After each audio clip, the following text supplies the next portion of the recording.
right, everybody, give us just a second. We're going to let folks join us. Welcome. While folks are joining us, we're going to get our presentation up on screen. So give us a second. Josh, if you want to put that, if you want to, I don't know if you need to right now or not. I'll wait till I get started after Okay. Commissioner Shattuck McNally's intro.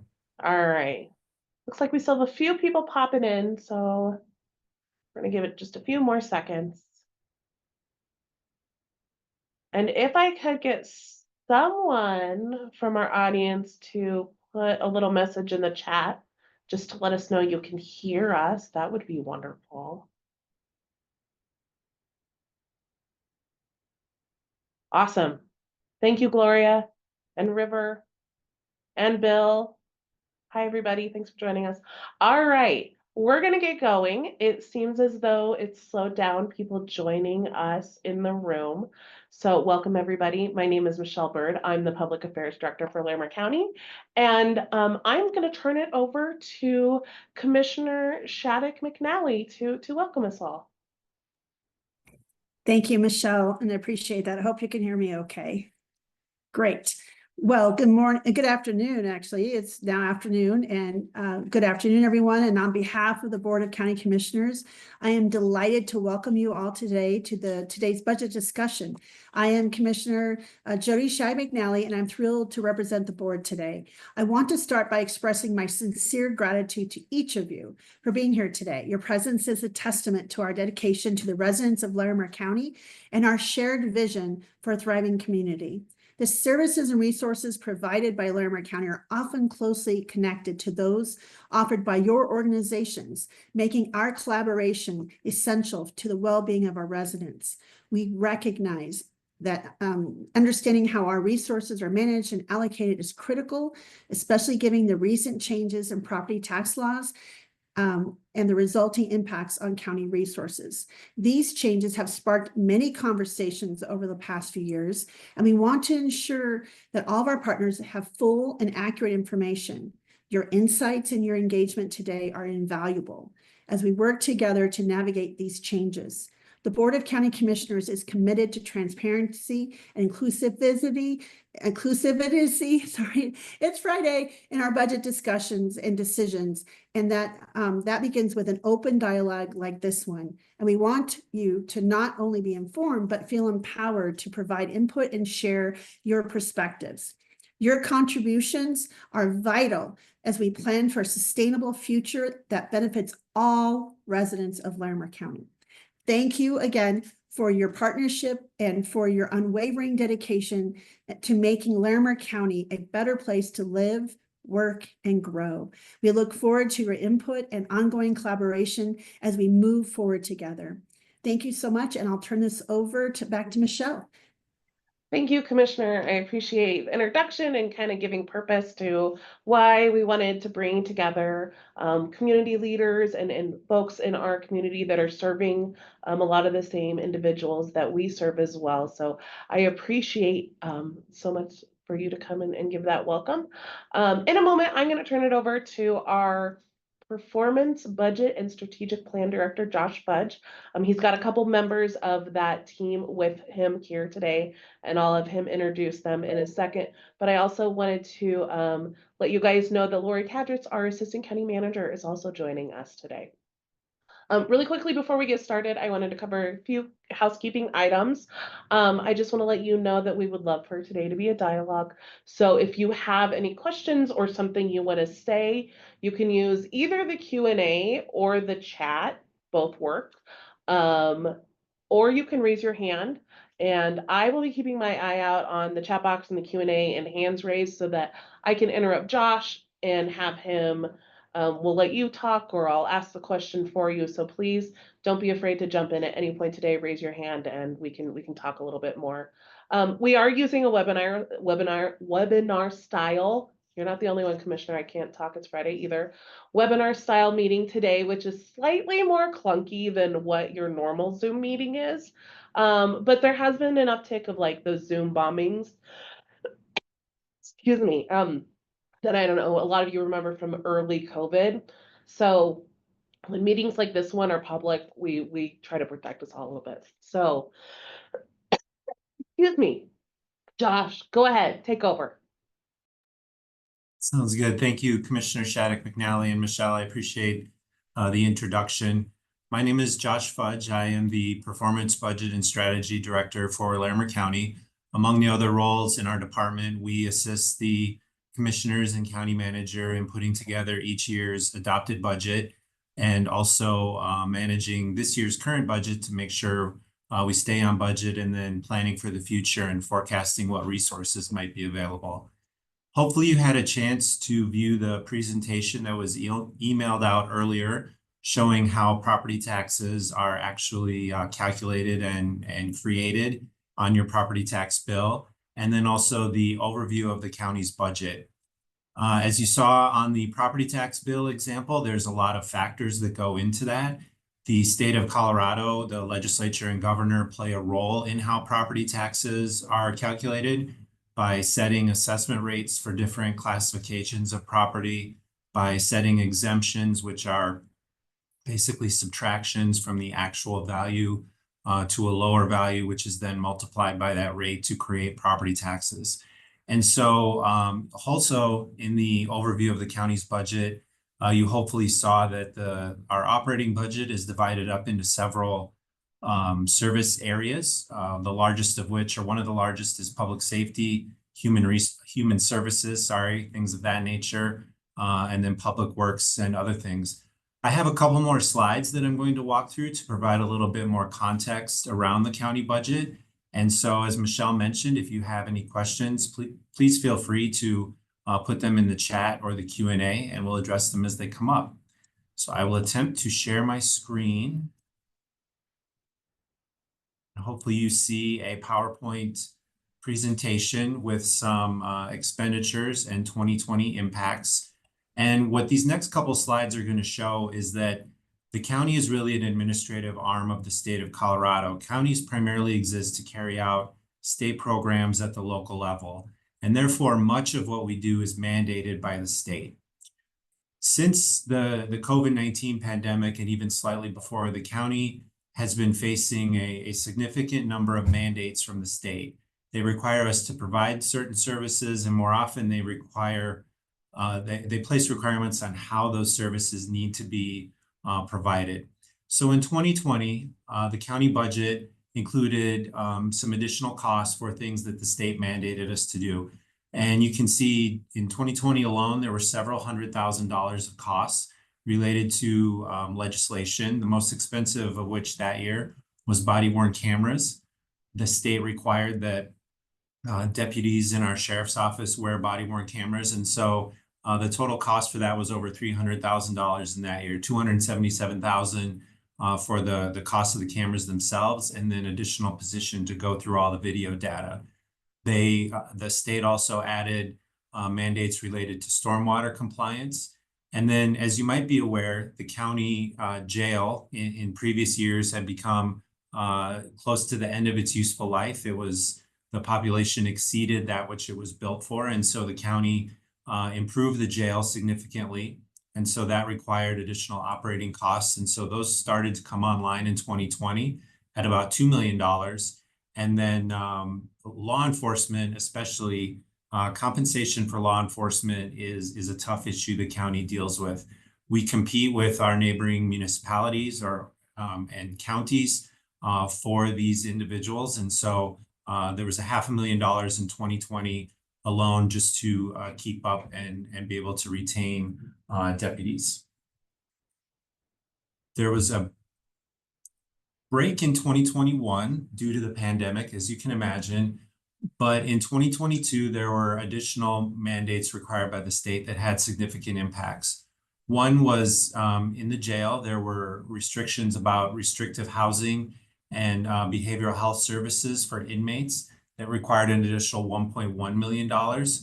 There was another bill that required additional body-worn cameras, another almost $300,000 for the cameras themselves. Liability issues for public safety. based on state law changes, required over $750,000 of additional costs.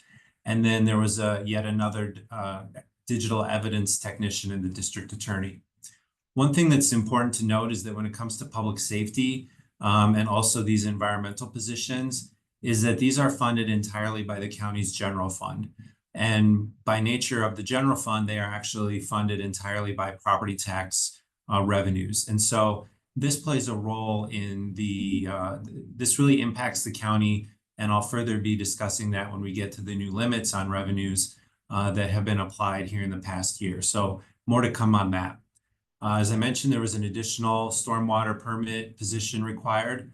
And then towards the end of the pandemic and through recovery, as we're all well aware, there were inflationary costs on pretty much everything. And so that included wages. The county has a policy where our compensation will basically be right in the middle of the market for positions. And so as the market for employees moves, then the county provides that essentially as a fixed cost. And so in 2020 alone, the total impact of that was about 6.6 million. In general, about half or just over half of those costs are borne by the general fund, which again are almost entirely property tax funded. In 2023, this was the year that inflation was an especially large issue. And so those compensation changes were about $15 million countywide, again, roughly half of which was in the general fund. There were base range and merit increases of nearly 7%, and there were dozens of job classifications that required further increases even beyond that. The county needed to provide those increases, or we faced losing employees to the private sector or neighboring government agencies. And just like in pretty much every other business, losing employees has a significant cost to train up new employees and the loss of service when they leave. Additional costs to complete the jail improvement project were 2.8 million. And then inflation really took a hit or put a hit on the county's budget here. The medical care contract for inmates in our county jail increased by just over $2.8 million. That contract has almost doubled in the last 4 years. And then because of property tax legislation passed by the state, our Office of the Assessor had additional costs that were unanticipated, and those were nearly $100,000. Also, all of these were in the general fund and property tax revenues. And so in the 2024 budget, which is still being formulated, back in July, the commissioners gave direction for a 2% range adjustment and 3% merit increase required to remain in the job market, remain competitive in the job market. The final jail operating costs, and then also the county has expanded its community justice alternatives facility. So it had additional operating costs for that. That facility and those programs are really a cost-effective way to either provide alternative sentencing to keep people out of jail and employed or in education or things like that. And so that facility came online and the final costs are there. And then in the Office of the Sheriff, an additional, I'm sorry, this is this year's budget, 2024. In the Budget Office, we're always dealing with multiple years at once. The additional $2.8 million, again, for inmate medical, liability insurance for public safety continued to rise. And really insurance, probably like you're all facing, has risen substantially for the county in recent years for property, things of that nature. Inmate food has risen substantially, and the cost of ammunition for our deputies has also increased substantially as well. And so these final two items, $5.4 million, are again almost entirely in the general fund and require property tax revenues. So you've probably heard in the past year or so, there have been several changes to property tax laws. There was a ballot initiative by the state last fall, Proposition HH, which failed. There was then a special session which impacted and set limits on property taxes for this year, and it was a short-term bill. Then in the spring, there was a longer-term bill that was passed, again, placing a limit on the growth of property tax revenues and reducing those rates which are applied to property values to determine the taxable value. However, during the summer, there was a group that collected signatures to place 2 items on the ballot this November. Those were Propositions 50 and Propositions 108. So I'm sorry, the slide has a typo. That should be Prop 108 at the bottom. And so as a result of those, the governor called a special session, which resulted in an additional property tax related bill. It placed somewhat stricter limits and greater reductions in those assessment rates on properties. And so that will further reduce the county's property tax collections in future years. And so this chart that you see here has 5 items on it, all of which we've been trying to determine, which one will actually be the final law that we are subject to. And so what the final law, our current law, is that purple line in the middle. That law basically limits property tax growth to 10.5% every 2 years. So roughly 5.25% each year. There are exemptions for new construction, the expiration of tax increment financing districts, and also recovery of disaster costs that were in the law passed during the special session.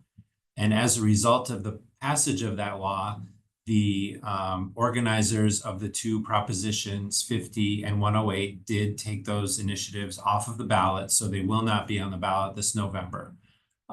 As you can see, the future revenue collections are lower than they would have been prior to this year. The green line kind of represents past experience. The blue line is the result of the legislation that was passed and adopted into law back in the spring. And so you can see that the county's ability to collect property tax revenues to fund those mandated services, especially public safety, has been reduced. And so the county will now be in a position over the long term where we will be less able to respond to significant increases in service demands. And so we are putting the challenge out to our elected offices and departments to find new ways to provide those services. And so those deliberations will be ongoing. We've started that with the 2025 budget process. Our county manager's budget will be out on October 15th, and the budget will ultimately be adopted in mid-December. And so I know that was a lot of information, but that concludes my presentation. And so we are happy to answer any questions you may have about the county's budget, property tax law. I neglected to introduce the 2 members of my team. Matt Bahunin is our budget team lead, and Alex Jordan is our budget analyst here at the county. And we are happy to answer any questions. So we don't necessarily have any questions yet, but people have time here. Josh, is there anything else you want to share while people think about their questions, maybe? You're muted. Always forget that part. Yeah. So in addition, the county adopted its most recent 5-year strategic plan. It began this year, goes through 2028. You can check out more information, and many of you were helpful in putting that together. There was a community leaders summit last summer that helped inform the objectives and goals that are in our plan. You can go to larimer.gov/strategic plan to see the plan and get more information on it. We're going to be adding a lot to that website, including the results of prior plans and more communication on the progress of this plan. And you are certainly welcome to contact us with any questions you have about that as well. Hey, Josh, I don't know if it's really a question, more of a statement, but maybe there's a response to it. Joe says that it appears you are budgeting for 5.5 annual property tax growth moving forward. That seems optimistic.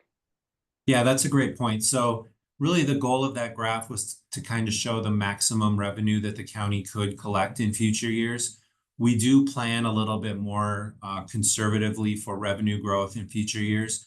We also, the 5.25% is the cap. There is also a new construction value is in addition to that. And so new construction has generally been about 1 to 1.5% per year. We also have two very significant tax increment financing districts that will be expiring in 2029. And under this law, the property tax that is currently diverted to those districts will come back to the county.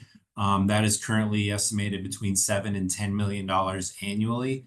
And so that's relatively good news as far as the county's, financial perspective. We also forecast expenses out in the future, and expenses are forecast to rise faster than even this chart shows, due to some of the things related to the prior slides with compensation, insurance costs, liability costs, unfunded mandates, and that thing. So yeah, that's a great point.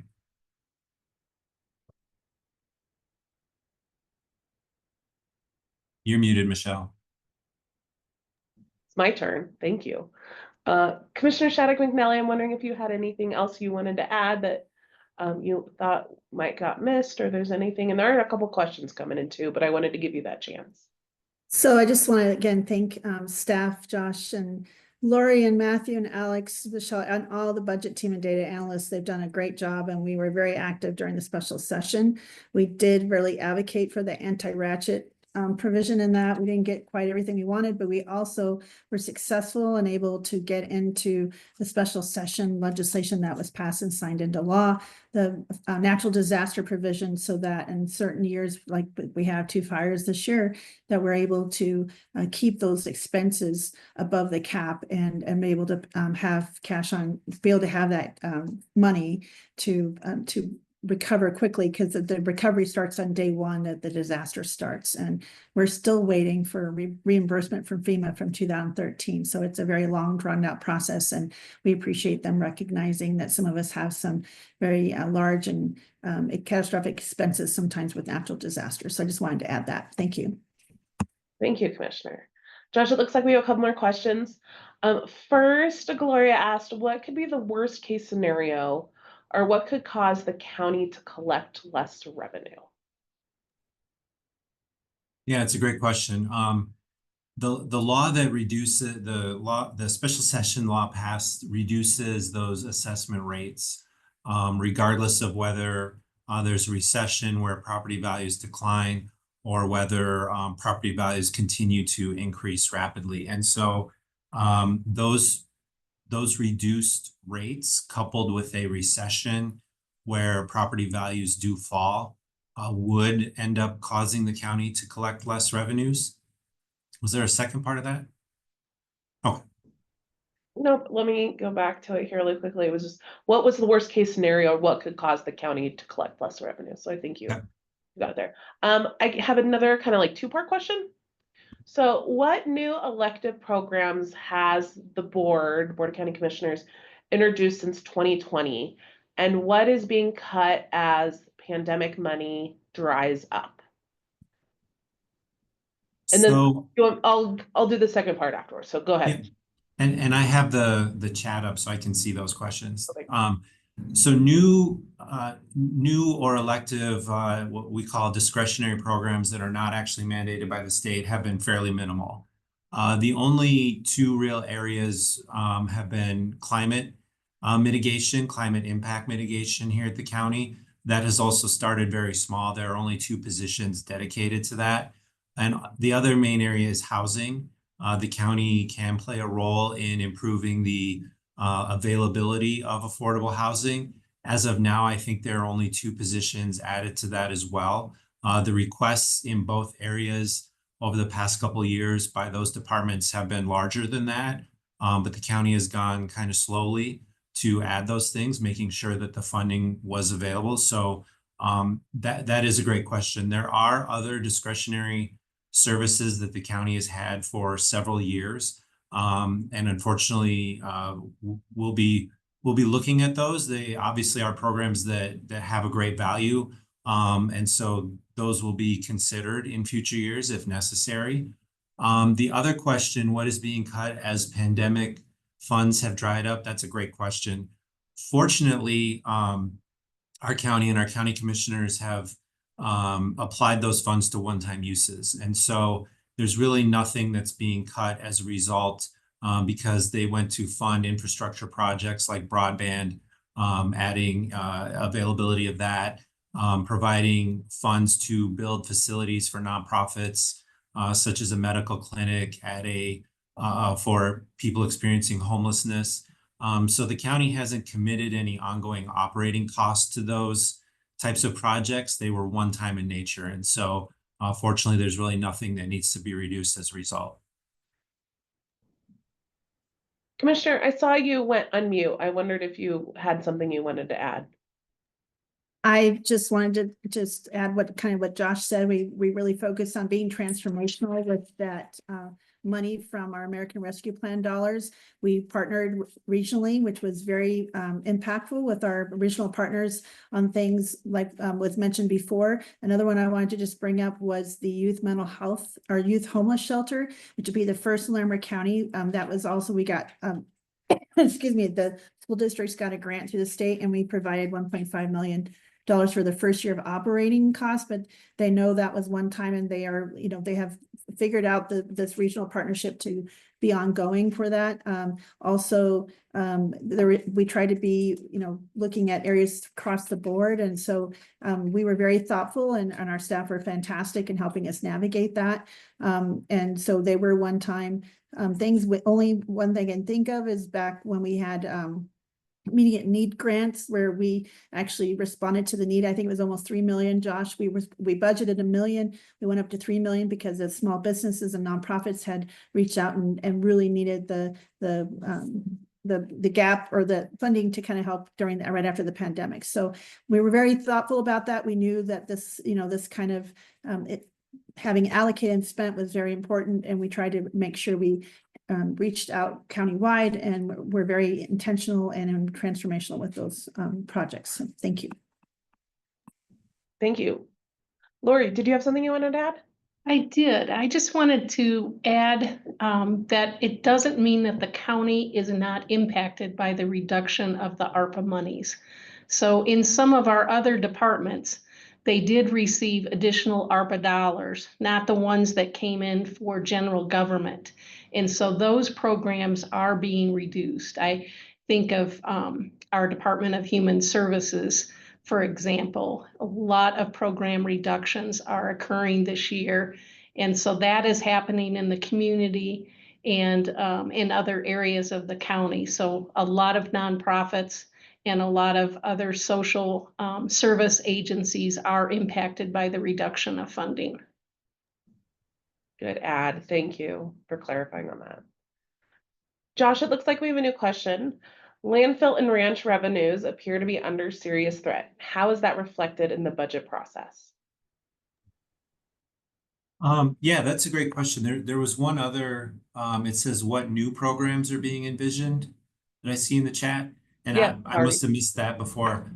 There are no new programs that I can envision in the 2025 budget as of now. There's one small program which our Community Justice Alternatives may continue, which is a competency court that was funded by the state, but because it's so valuable and saves so many other funds, so many other costs in other areas. As of now, you probably see that in the proposed budget. It's not final yet. But other than that, there's really nothing new in the 2025 budget. Hey, Josh, what is the competency board? Can you explain? Sure. And actually, I don't have it in front of me, so I don't know if Matt or Alex can provide a little more detail on that. I'll turn it over to them. Yeah, the competency court is run by the Community Justice Alternatives Program or department, and they do like you'd think. It's very expensive and has higher recidivism rates when folks just go immediately to jail to serve their sentence. And so competency court is to help evaluate and do case management for those with severe persistent mental illness that are justice involved. And so if they don't have an ability to navigate the criminal justice system, there's this competency docket, and it's with the judges, the DA's office, and then the county's community justice alternative program. And so that the state program, from what I understand on the request and the funding is slated to end, the state funding slated to end July 1st, 2025. And so the request, and it was funded by the commissioners, is to support that program until the state, if and when they come up with the additional dollars to continue it. Awesome. I just wanted to make sure everybody who joins might not know what our specialty courts are. Competency court is not the only one. Yeah. People often hear of like drug court for individuals that have drug addiction, and it's a intensive way to hopefully get people out of that justice cycle. And those programs they do save money Yes, on the back end. correct, right. So thank you for explaining that. Thank So you, Matt. going back, Josh, to the question that I had jumped ahead to. So landfill and ranch revenues appear under serious threat. How's that reflected in the budget process? Yeah, so with the landfill, the county is proceeding slowly with the development of the new landfill on the north end of the county. Fortunately, the landfill has saved up funds over the past few years to build up a savings account that will cash finance the new landfill on the north end of the county. The current landfill is reaching capacity, I think, here in a year or two, and will be capped off. And so because of the uncertainty of future revenues, we're proceeding slowly with some of the other programs there, such as food waste, diversion efforts, and things of that nature. So really, again, just building what the county can afford and the core function there. The ranch is really kind of the same thing. We're proceeding somewhat slowly on the master plan. There's been some things built out there, as most of you are probably aware. And likewise, the county had built up some savings account to pay for those items. And so now we're examining, what further pieces of the master plan could be achieved.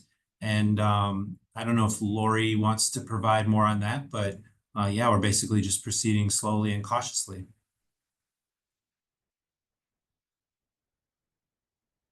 Yes, the only thing I would add to that, Josh, is that we are looking to form maybe a nonprofit group, Friends of the Ranch or Friends of 4-H, something like that, to help offset the ongoing cost of operating our community based programming, which is significantly discounted from what it actually cost us to run those programs, as well as all the 4-H and youth programming, which is provided for free. So that's another question that's coming in. Are we looking for alternative revenues? And that's one area that we are exploring some alternative revenues. Thank you both. Another question that came up was, do you have a plan to bring new dollars in, I assume, through investments or any other partnerships? Is that for the ranch specifically? I don't think so. I think just in general. Sure. As far as investments, on the one hand, when it comes to investing the county's funds, we're pretty limited in what we can do. The Office of the Treasurer has responsibility for that. As far as investments in infrastructure and things like that, our ability to finance those is fairly limited. There's cash financing options, and certainly if departments have ideas, if they come forward with ideas that can increase revenues, we'll certainly take a look at those.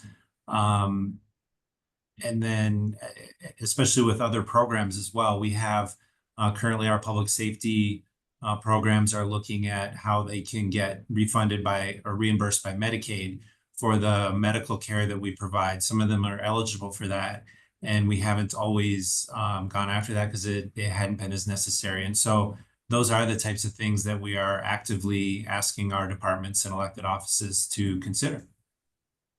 Great. I have a question Michelle? here. Oh, go ahead, Oh, Lori. if I might just add, one of the most significant areas of additional revenue that the commissioners have asked us to look at is placing a tax measure on the ballot for this November for transportation funding for the unincorporated areas. And I don't know if Commissioner Shattuck McNally would like to speak to that a little bit.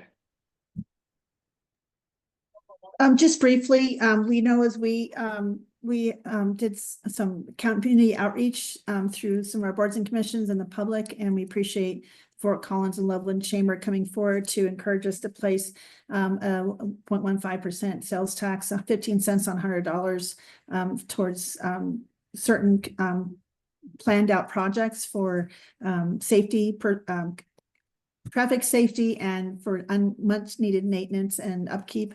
And we only, when you look at how much we get in property taxes to help fund road and bridge, it's $15 out of $100. Is it $15 out of the $100, Josh? And really, we only get to keep 9 of that because the other 6 goes out to municipalities. So every time we raise funding for property taxes, we have to give a certain percentage to the municipalities. And so we have hundreds of millions of dollars of projects that are priorities that are, we just don't have the funding in the property tax coming from property tax. And so we are looking for, is it a 15-year tax, Josh? I'm trying to remember, is it 15-year tax for the 15 or is it 20? 15-year tax with the 50. Lori, can you remind me? There's so many taxes. Is it 15 for It's this? 15, Commissioner. Thank you. There's a lot of sales. I'm trying to remember, there's a lot of things on the ballot this year, and looking for the voters' support to help provide that extra funding for that 15 years to help us, catch up and get some of these projects that really need some increase, actually widening bike lanes, make it increase safety, widening more mobility for bikes and pedestrians to increase safety, and also some of these higher traffic flows and arterials, which as we know, everyone's commute is getting longer because we just don't have, we have more traffic, more people commuting in and out. And so it is a need, and we are hopeful the voters will support this because this will help impact businesses with their workers coming in out of all the cities and commuting. And we look forward to the voters supporting this in the fall. Anybody else want to add anything to that? I hope I covered all the things. And you can go on, I think it's called Larimer on the Move. And I believe if you Google that, there's some things you can go to get more details about where the projects are looking and some of the projects and issues and some of the polling and some of the things we looked at. Yes, thank you. Larimer on the Move, I think, is where people can go. Yep. Josh, I have a question here, which I think is a good transition to talk about how people can give input. People here today and other folks can give input both digitally and some other meetings that we have coming up. So the question specifically is thinking about digital equity. Some of our older adult residents and residents with certain disabilities have challenges accessing this information. Can you share how such individuals can best access these updates? And so I'm adding to it, Josh, maybe you can talk about what resources are available for everybody. And then I know we have one more public meeting coming up too, and I was hoping, or I can share about it too, but I thought I'd give it to you. Well, yeah, digital accessibility has become a big issue here at the county. We were working on, and there is now a state mandate to make sure that our website, all of the information presented on our website is accessible. And so we are actively working on that. There's a specific objective in our strategic plan to do that and comply with that. We also have a strategic plan and objective to go beyond that, which is to really create a single platform for our community to interact with the county by various means, whether it's, we tend to think everyone goes on the internet, but we want to look at phone, print, pretty much every possible way that we can really encourage interaction with the county. Certainly probably the best way to interact with our office is to give us a call. My number is 970-498-7017. So we encourage you all to contact us, and you can contact us by email and our website as well, which I believe should now be accessible. If not, I will make sure of that and change that quick. So yeah, it's a big issue, and we're working on it. Hey, Josh, can you throw the email and the phone number in the chat? And I was Sure. wondering if I could ask Matthew or Alex really briefly to touch base on the Budget Explorer tool. I'm sorry to throw you guys, on here. Yeah. So we have a tool on our website, larimer.gov/budget/explorer, and you can see the budget process. You can see where to go, register for advisory boards. You can see your property tax bill for the current year, like a graph of where your money goes, and you can tell that it's mostly schools. So, like you can stop being mad at us. You can be mad at the schools. You can see where your sales taxes go. You can see how our budget's broken out in the brownie chart. Every little box, you can see how much goes to public safety and infrastructure and a capital project list. And it's a really cool tool. You should check it out. Can you throw a link to it in the chat box? Sure. Awesome. I would appreciate that. The other thing I wanted to mention to people too is we had a in-person meeting, public meeting about the budget in Fort Collins, I think 2 weekends ago. And then we have one coming up. I'm sorry, I'm sick, so I'm gonna cough. We have one coming up on October 26th, and that's at the Loveland Public Library at 9:30 a.m. So folks are we'd love to have you join us there. Josh, do you have anything to close us out?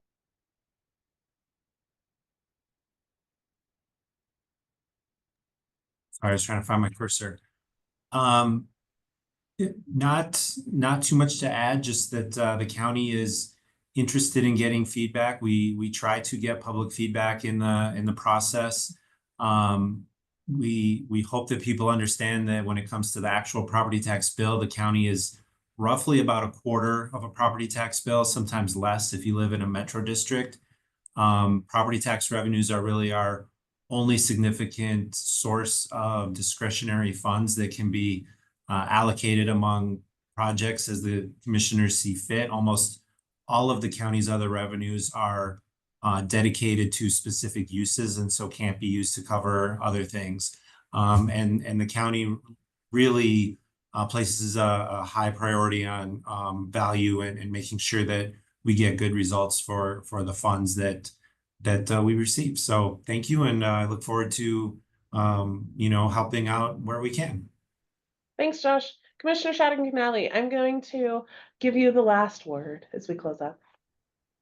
Again, thank you to staff for bringing this together and organizing this opportunity. And thank you to all the attendees. Your participation and your questions have been fantastic, and we really appreciate the engagement. And the staff have put their contact information. Mine's all over the website, so you know how to get a hold of me if you have more further questions. But thank you for your participation today and for caring about what goes on at the county. We're all in this together, and everyone is a county resident, and we just appreciate you all being here today and engaging in this conversation. Thank you. Have a good weekend. Thank you, Commissioner. And for all of our attendees, we will send out this recording as well as a copy of the slides to everyone that attended today. So please feel free to share that around with folks that you might find will be interested. So thank you all for being here today, and we hope to see y'all soon. Thanks.